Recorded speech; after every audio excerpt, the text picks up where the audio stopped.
அதன் என்கிற 8 வயது சிறுவன் ஆண்டவரை அதிகமா நேசித்தான பாருங்க. தன்னுடைய 8 வயதிலேயே தனக்கு என்ன காரியம் நெகட்டிவா நடந்தாலும் அது ஆண்டவர் நன்மைக்கு தான் தந்தேன்னு சொல்லுவான். கீழே விழுந்தாலும் சொல்லுவானா இது நன்மைக்கு. அதே போல தன் வாழ்க்கையில ஏதாவது ஒரு அடிப்பட்டாலும் நன்மைக்குன்னு சொல்லுவானா. எல்லாருக்கும் எரிச்சல் வரும். இப்படியே நாட்கள் கடந்து போச்சு. தன்னுடைய 18வது வயதுல தன்னுடைய வலது காலை விபத்துல இழந்து போயிட்டான்.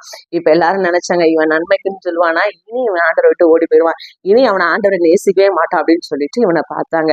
ஆனா அந்த நாதன் சொன்னா இதுவும் என் வாழ்க்கையில நன்மைக்கு, ஆண்டவர் எனக்கு நன்மை தான் செய்திருக்கான்னு சொல்லி இன்னும் ஆண்டவரை அதிகமா நேசிக்க ஆரம்பிச்சுட்டானா. இவனுடைய விசுவாசத்தை பார்த்து சில வாலிபர்கள் அவனோடு இணைந்து கொண்டாங்க.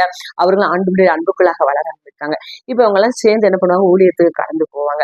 இப்படியாக ஒரு நாள்ல ஒரு கிராம ஊழியத்துக்கு அவர்கள் கடந்து போகும்போது ஒரு காட்டு பாதையை கடக்க வேண்டியதாயிற்று.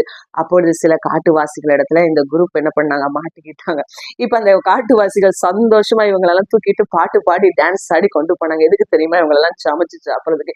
ஆனா அந்த நாதன் சொன்னா இதுவும் நமக்கு நன்மைக்குதான், ஆண்டவர் நன்மைக்குதான் செய்வார், அவர் நமக்கு நல்லதுதான் செய்வார்னு சொல்லி எல்லாரும் என்ன பண்ணாங்க, இன்னைக்கு வராமையே இருந்திருக்கலாம், இது போய் நன்மைக்கான்னு கொஞ்ச நேரத்தில் நம்ம எல்லாம் இவங்க வயிற்றுக்கு இரையாக போறோமே என்று சொல்லி அவர்கள் சிலர் அழக்கூட ஆரம்பிச்சுட்டாங்க பாருங்க.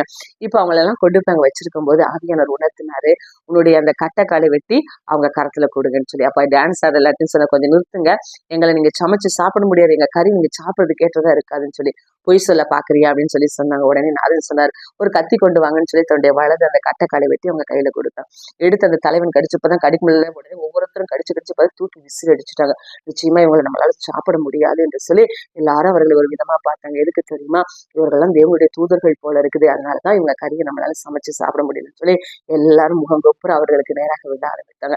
இப்ப நாதன் ஆண்டவரை பற்றி சொல்ல ஆரம்பித்தார். ஆமா, நாங்க ஆண்டவருடைய ஊழியக்காரர்கள், ஆண்டவருடைய வேலை செய்து வந்திருக்கிறோம். நீங்க எல்லாருடைய உயிரை எடுக்கிறீங்க, உங்களுக்காக உயிர் கொடுத்து உங்க உயிரை மீட்ட ஒரு தேவன் அவர் தான் இயேசு கிறிஸ்து என்று சொல்லி இயேசுவின் அன்பை சொல்ல ஆரம்பித்தோம். உடனே அந்த முழு கிராமம் பாருங்க இயேசுவை ஏற்றுக்கொண்டார்களாம். இப்ப கூட அந்த நண்பர்கள் சொன்னாங்க, நீ சொன்னது உண்மைதான், நிச்சயமாகவே அவருடைய தீர்மானத்தின்படி அழைக்கப்பட்ட பிள்ளைகள் வாழ்க்கையில எல்லாமே நன்மைதான். ஒருவேளை இன்றைக்கு இந்த கால் இருந்திருந்தா இன்னைக்கு இந்த கிராமம் முழுவதும் என்ன பண்ணிருக்க கூடாது, ஆண்டவருக்குள்ளாக கொண்டு வர முடியுதுன்னு சொல்லிட்டு ஆண்டவரை துதித்து நன்றியோடு பாடினாங்களாம். நீங்களும் கூட உங்க வாழ்க்கையில சின்ன சின்ன காரியங்கள்ல ஒரு காலை இழந்த நாதனே என்ன பண்ணல, கவலைப்படலை. ஏன்னு சொன்னா அது என் வாழ்க்கையில ஒரு மேன்மைக்கு சொல்லி சின்ன சின்னதெல்லாம் இன்னைக்கு நம்ம இழந்துட்டு உடனே ஆண்டவர் முறுமுறுப்பு, ஒரு கால்வலி வந்தா முறுமுறுப்போம், தலைவலி வந்தா முறுமுறுப்போம். ஒரு சின்ன சின்ன காரியங்களுக்கு ஆண்டவர் விட்டு தூரம் போனவர்கள் உண்டு. சின்ன சின்ன காரியங்களுக்கு நான் ஜெபிக்க மாட்டேன், வேதத்தை தியானிக்க மாட்டேன்னு சொன்னவர்களும் உண்டு. அப்படி இருக்காதீங்கன்னா உங்க வாழ்க்கையில தேவன் செய்கிற ஒவ்வொன்றுமே நன்மைக்கு ஏதுவாக தான்.